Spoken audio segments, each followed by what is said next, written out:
Welcome to Belonging at the Top, driving performance through people, the podcast where leadership gets real and people come first. Your hosts are Dr. Natalie Parks, psychologist, behavior analyst, best-selling author, and your go-to expert for dismantling systems of injustice while building equitable, high-performing teams. And Anthony Butler, leadership coach, thought leader, speaker, and master of helping leaders unlock their team's full potential, one breakthrough at a time.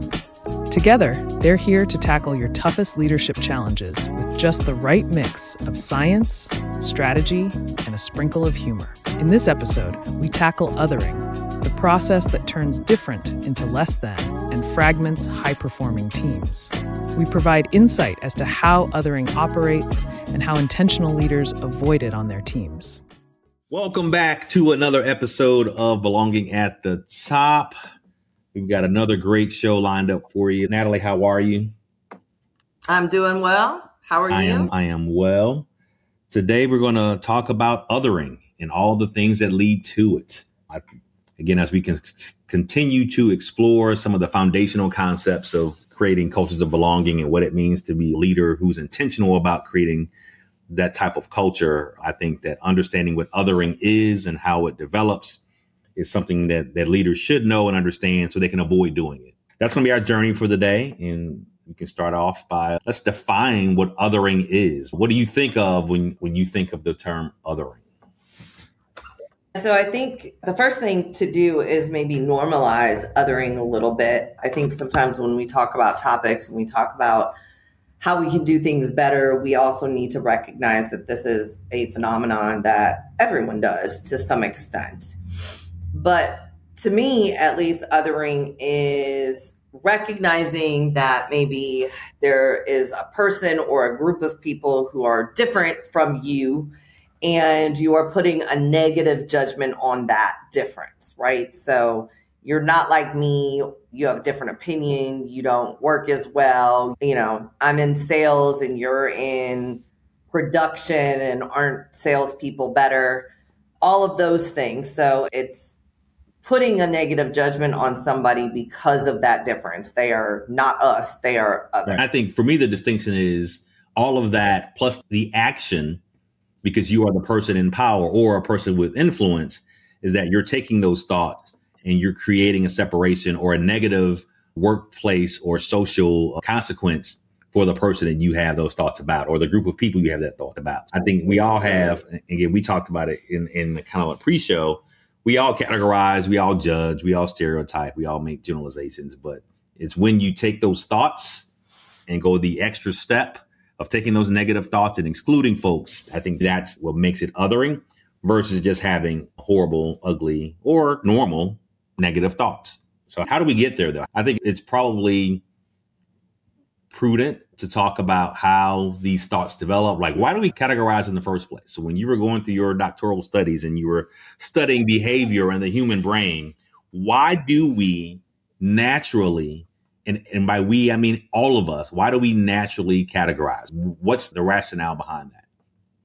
So there's several mechanisms that are at play when we think about kind of the whole concept of othering, right? Because first, I have to recognize me versus others. I have to recognize group one versus group two. And so just biologically, we are all wired in a certain way to recognize very quickly and unconsciously whether things are dangerous or safe. I don't know how many of us talk about this, but our brains have evolved basically to the point of us living in the wild. They have not caught up evolutionary wise. Our brains haven't caught up to civilization as we know it today.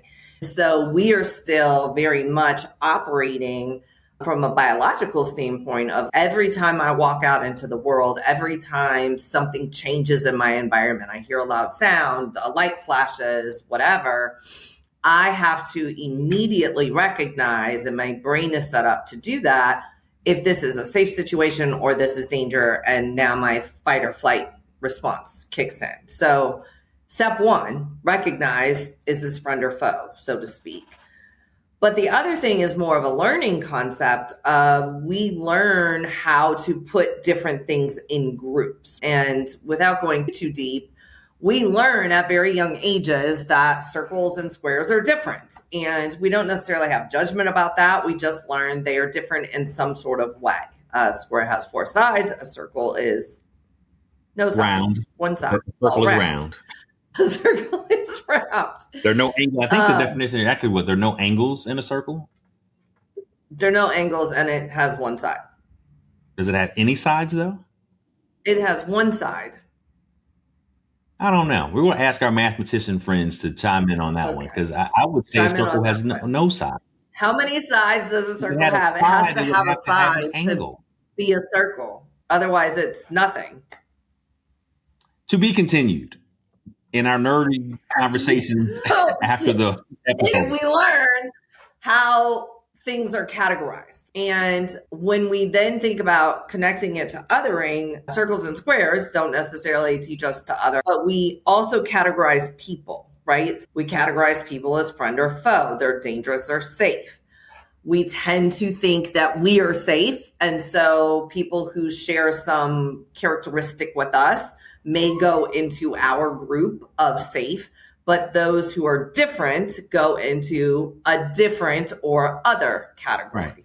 I think it goes, but let's spend some time there, because I think it's easy. I think there's some other examples that I think folks can kind of more relate to, especially with, I've always found this to be critical for people who think that I'm a good person, I'm not racist, I don't other people, not knowing that there is like we've already established, there is a natural component to it, right? And I think even though I'd agree with that evolutionarily, biologically, our brains have not changed. We still are assessing danger every moment that we are awake. And I don't think that's ever will change. I think what does change is what the dangers are. We are normally in our day-to-day lives, don't have to determine if those berries are good to eat or those. We don't have to determine if that animal is going to eat us or that an animal I should eat. We do have to determine that light is red, I should probably stop. So I think that's what's evolved. It is the type of danger, or the light's yellow. I either speed up or slow down, but I got to do something different than continuing as I was. So I think it's what we analyze or what dangers we analyze changes because society's changed. But I think the foundational concept of fight or flight, is it danger? Am I safe? Do I feel protected? That probably won't change. I think if it does change, we're no longer human and we're AI at that point. I'm not gonna jump down that hole. That could be another episode too. I think the other thing that's important is that this way that we put things in categories is not just related to kind of safe danger, right? Oh, no, so definitely. But we need to be able to do it automatically, because we can't spend our whole day figuring out if a banana is a banana versus a lemon. Like, we're not reasoning through that in a conscious way, right? If I go to the grocery store and I want bananas and I see lemons, I don't walk that way. I don't think like, oh, well, look, it's another yellow fruit. Right. And is that a banana? No, because it's rounder. It's not long. It's blah, blah, blah. So the way that we categorize everything, people included, is that, we're making these immediate, usually unconscious recognition at the very bare minimum, and usually judgments about things. And it happens in nanoseconds, right? So one of the things I do in some of my trainings when talking about this process, I call it the thought development process or the socialization process, which starts with how our brain processes data. So the mnemonic I use is that we make 7 impressions within 7 seconds of meeting someone. It's a lot faster than that. It's a lot faster than 7 seconds. But the point is that it's automatic because of, again, how you've been socialized, how you were raised, what things that you've been exposed to and taught explicitly and implicitly based on where you were raised and who raised you. So I think that's where I give people the benefit of the doubt. Like, those crazy things you think, you just didn't decide to think crazy today. It's been part of you all your life. You just didn't know it was crazy until someone said, you probably shouldn't use those words, or you probably shouldn't do that. And then you go, why not? Like, you probably shouldn't use the word crazy to describe. Exactly. I did it on purpose. See how you fell right into my trap? Not that people need an escape to be like, oh, I thought I was good, but I'm not. And that's not it. We all have these thoughts that can be deemed to be inappropriate because when we were raised and how we grew up, they weren't thought to be inappropriate. Like we've Right. talked about some of our old St. Louis lingo before, right? So if you've never been to a high school, but you can tell me about people at that high school, because it was a high school across town that everybody in your family didn't like, you automatically didn't like them because you were taught not to like them. So that's one Right. thing. And how we reference Chinese restaurants in St. Louis, which I'm not going to do in an episode again. Go back and listen Please before. But growing up, for us, it was not We didn't know. because we didn't know, and everyone Right. around us did it, right? So were we othering? Right. I wouldn't say necessarily othering them, but we did have language that was inappropriate that we should have known, but it's because of how we were socialized. So I wanted to make those distinctions about that actual process, is that, yeah, you don't jump to othering just because you have negative thoughts. The othering is actual behavior, but you do get those thoughts from the people who raised you, where you were raised, and the experiences you had throughout your life. So they constantly changes, so you can avoid it. And we'll get to how to not other later. But I wanted to definitely make sure we spent the time on understanding that we all categorize, we all have our own generalizations, which I think are natural, and we can't stop that. We then take those categorizations and generalizations and we start going down that rabbit hole of negative thoughts. And then we start to stereotype. And I think that stereotype then gets us to later bad behavior that leads to othering. So I just wanted to kind of go over, especially spend some time early to go through that process. There's the science is out there. We don't have to talk about all the studies, talk about neuroscience and socialization. We already know. And maybe we'll do something in a companion piece to this where we'll talk about those things. But I think that is something that's critical for people to understand, especially if you're feeling bad. Listen, like, oh, someone said I was doing something inappropriate. I just didn't know. And it wasn't my intent. It didn't have to be your intent, but it doesn't mean that you are off the hook either. It just means now that you are now consciously aware that your behavior was considered negative. So you've got to do something about it and make a change. But the other thing that I learned actually just this morning on a podcast that I was listening to, I am in a kind of neuropsych deep dive right now. And we also tend to, as humans, remember and learn from, and things stay with us that are paired with negative emotion, more so than positive emotion. And again, there's a biological reason for that, because when something is dangerous, when there's a tiger, I can't pause. I can't think like, well, this one time, maybe the tiger's not so bad. No, the tiger's going to eat me. So I need to get away. You don't want to forget, right? Right. And so when we think about othering, we also have to know that there's a tendency for humans, and that's not just negative experiences or experiences with others. It's negative experiences of our own. So even if you think about young children, their first memories are often those memories that have very, very strong emotion, and very often negative emotion, because that's what stays with us. And so if you translate that to people, if you have an experience with someone and it's a very, very negative experience, you are naturally, because we learn how to categorize very, very early on, and it's something we do, you're going to put them in a category, and you're then going to other them and negatively judge them. And so if another person comes along, like them and think like them, or from the same place that they're from, like we start to expand it beyond to all of that. And it could be anything, right? It could be the way you walk. And so the next time I see somebody that walks like you, now they're in that category. But it can also, on a more general thing, and we are also taught, especially in the United States, we are taught to categorize people by color or race or ethnicity, gender, identification, sexual identification, religious identification, where you live, how much money you make, what your job is. These are things that if you think about the US Census, this is how we learn very early on how to categorize people. And so it's less likely that I might get triggered or other you based on the cologne you're wearing, because nobody's talking about that every single day. It's more likely that I can other you based on your race, because we talk about that every day, even if it's inadvertent, you know? And that's so now talking about how we are merging concepts or how they all overlap, is that all those protected classes and facets of the human experience you just mentioned are all on the diversity wheel. So anybody doing this work before, if you've been through a DEI class, you probably have been exposed to the diversity wheel or the concept of the diversity wheel.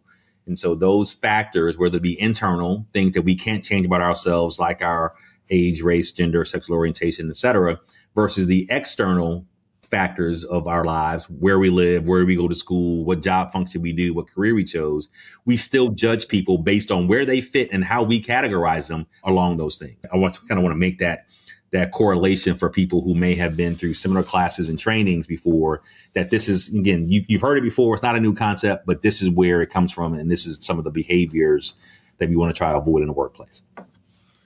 So now that we at least somewhat have covered kind of what othering is, where it comes from, I think the next question is, what do we do about it? And what does it look like? I think let's talk about what it looks like in the workplace, right? So I think we've talked about societal examples, but what does it look like? How do you know when you're being othered? Maybe that's the point, right? How do you know when you're othering? Right. So let's do it from both sides. How do you know when you're othering, or how do you know when you have been othered? So one of the things that I always do a quick check to is I tend to make very quick and immediate decisions about people. And because I do what I do and study what I study, I know it comes from many of the things we just talked about. And I actively try to undo all of those negative immediate snap judgments, sometimes a little too much. But one thing that I do when I'm observing myself is I tend to really think about, why am I likely to go pick this person immediately? Or even very subtle things. You might make yourself more available to one person versus another person, right? Somebody asks you for a meeting or a quick check-in, or, hey, can you call me? You got 5 minutes. You pick up the phone as soon as you have 5 minutes. Versus other people, you're like, it's going to take a week or two. I don't really have a lot of free time, and blah, blah, blah. There are lots and lots of different reasons that you may do that. But if you see there's a tendency of individuals that you shy away from versus those that you gravitate towards, the likeliness that you are othering those individuals that you're shying away from is extremely high, whether you intend to or not. And it could be, and so, I think it's a good time to make a distinction too, that othering is not necessarily bad depending on why you are othering. Well, no, like I'm going to other a narcissist to get into a relationship with them, right? Yeah. Like I don't want to be in a relationship with somebody who is narcissistic, right, or someone at work who you've already established, if you listen to our previous episodes, that they have a low say-do correspondence, right? So if someone who, right, if someone constantly says, I can do that, and then they fail, they're late, they don't do it on time, or they do it and the product is crap, I'm not going to choose you next time I have a group project, because I already know that there are some performance issues, and I'm wondering why you're still here at the company, because no one's why they're allowing you to exist with your C- performance every day. So that is an example again of a workplace othering, but it's based on an actual, it's not a stereotype. It's a generalization based on what you've known your experience to be with them is.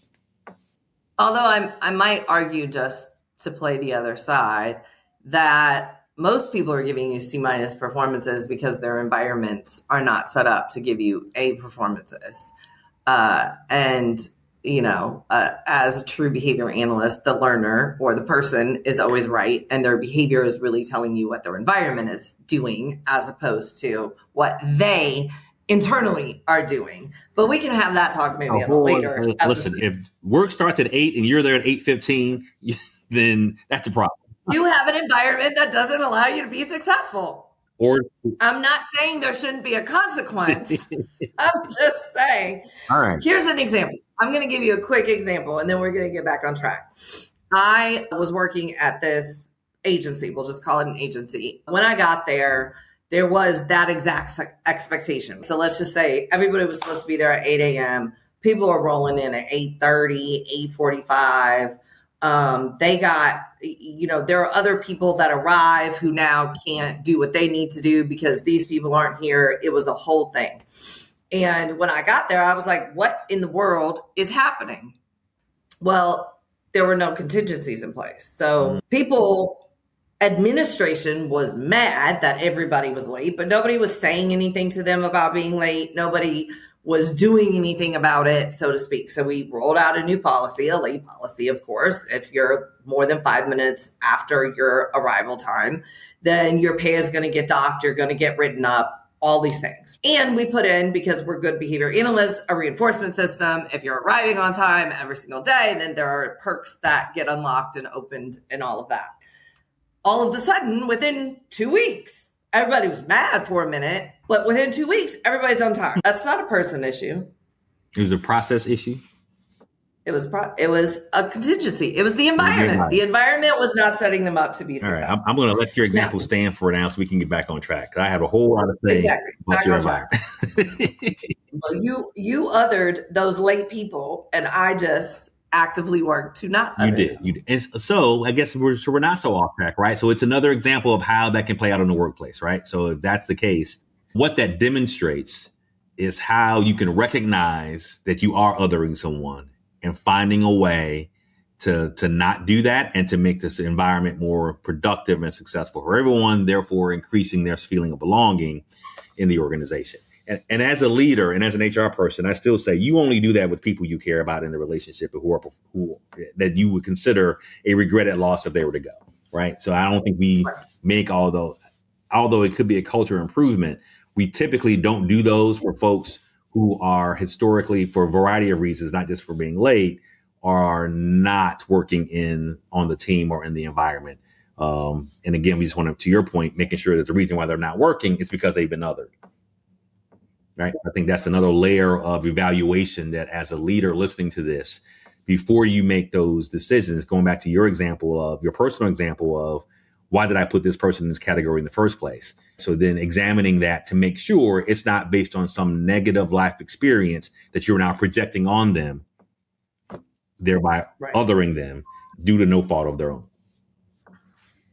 Yeah. And I think the best ways to really start thinking about things is, to one, I always operate under the assumption that maybe not nobody, but I would say the vast majority, like 99.9% of people, do not wake up in the morning and roll out of bed and want to be the worst worker at the company. Most people don't make that their goal. And yet there are people who are the worst workers at the organization, right? And so then the question becomes, like, if that's not truly what you're wanting to do, and most people who are failing don't feel good about that. So if that's the case, then the question becomes why? And that's where I go to the very objective things, right? Is it because you're not included, you're not giving opportunities? Is this a worker who maybe came in super eager? They were the eager beaver, and maybe they got on your nerves because they were too eager. And so you tried to tone that down, and maybe you toned it down a little too much. Maybe they were the person who always had that annoying question, or who have, a different energy matching to you, and that was tiring for you, whatever that is. Maybe you recognize that it just so happens all of the people you promoted in the last 3 years that you were a leader look like you or behave like you in some sort of way. They come from the same school, it wasn't necessarily conscious. All that stuff, right? Exactly. But you are othering, right?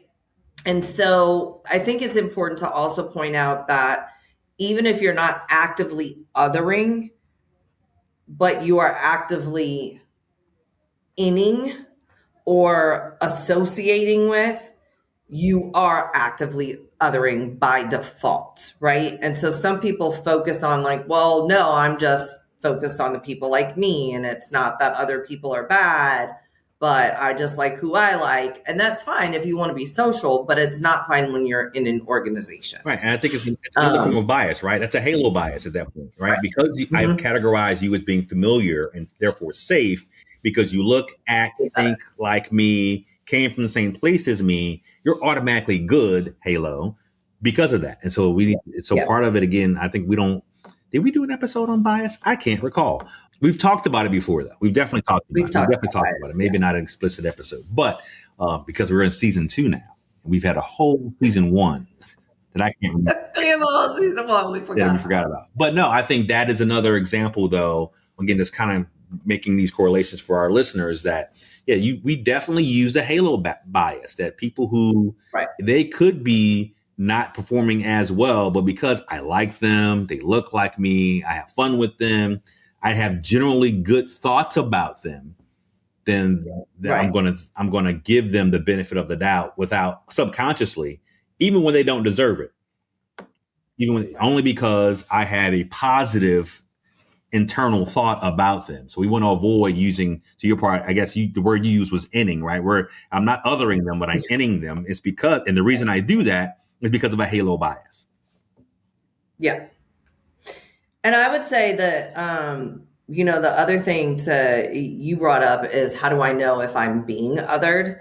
And this does go back to, or probably ties in with, a lot of the work I do on bias and research I do on bias. And I think one of the most difficult things when we're thinking about bias and othering and all of these behaviors of separation is that you really can't necessarily decide based on one interaction with one person at one time. You really have to know if there's a pattern, right? You could just not like me, period. It may not have anything to do with the fact that I am white and a female. You might just not like me. And that's not othering in the way that we are talking about it. But if it happens to be that every person that now is like, well, they don't like me, they don't like me, they don't like me, is also female, or is also white, or is white and female, then we have a pattern, and that is othering. And so I think you have to look at the patterns and look at, are they inning people? So we have equal opportunity assholes that I call. These are just people who, it doesn't matter who you are, you can get it. And I'm just going to be a jerk to you all the time. There are other people that are not equal opportunity jerks, and those are the individuals that are othering. Most of us don't know we're doing it unless we start really paying acute attention to our patterns of responding. Do I tend to give this profile of person more opportunities, more time with me, more whatever, more likely to promote, better performance reviews, and these other people? And so, if you feel like you're being othered, I would say there's also something to be said about that feeling. Like, sometimes and you don't have all the data and evidence to point to it. And so take that feeling and look for patterns. There are always patterns of response. And I think, and I want to go back just a minute to my last comment, only because I use the term halo effect. We should probably get the opposite term. It's the horn effect, right? Meaning that because I have, and even the example I gave about the person who has a low say-do correspondence, that if I've established that pattern with you and I'm not picking you for teams, I think you will always be ineffective because of my pattern with you. And that's horn effect, or the horn bias, which is the opposite of halo bias. So we want to make sure that, like to your point, that as a leader, we are not applying our negative biases because of one interaction, even if we said it was a pattern, to a group of people who you don't have that experience with. And I think that's probably the other side, the extension of othering. It's not how you treat one person. It's how you treat a group of people, right? It's not just, it's a bias towards a group of people, an exclusionary or negative impression or behavior or towards a group of people based on a negative impression about that group of people. So my example, again, of that person with the low say-do correspondence, if I happen to know that that person is a graduate of U City High School and I start to discriminate against everybody from that inferior high school, then yes, that would be a horn effect. That's Natalie's high school. And again, going back to our roots of St. Louis, of where'd you go to high school, has a lot of social weight to it. And contrary to Anthony's belief, it is actually the best high school. And you can ask anyone from U-City and we will tell you the same. I use it as an example. I did not say it was my belief. It was tongue in cheek. However, I just want the record to show. That's why I had to clean it up, because I don't want all of our St. Louis friends who I know graduated from U-City, and there are a lot coming for me after they hear this episode. So it was used for educational purposes and educational purposes only. I love you. I am going to tell them exactly what minute to listen to. We have said a lot of things. I think maybe 2 or 3 quick take-home points. Maybe I'll share one and you can share another. I think number 1, start paying attention to how you are interacting with people, what opportunities you're giving, how your performance reviews, anything that you can do to observe yourself and look for patterns. And look for, even maybe do an internal check of how am I feeling when I'm interacting with certain people, and look for those patterns and look for the common qualities. And that's how you start to recognize your pattern of others. Yeah, exactly. And I think the extension of that is, again, making sure that your negative beliefs and impressions or experience with a person does not translate to other people who fit into whatever group you've already categorized them in. Can you stop making these judgments about folks? No, it's natural. You're going to do it.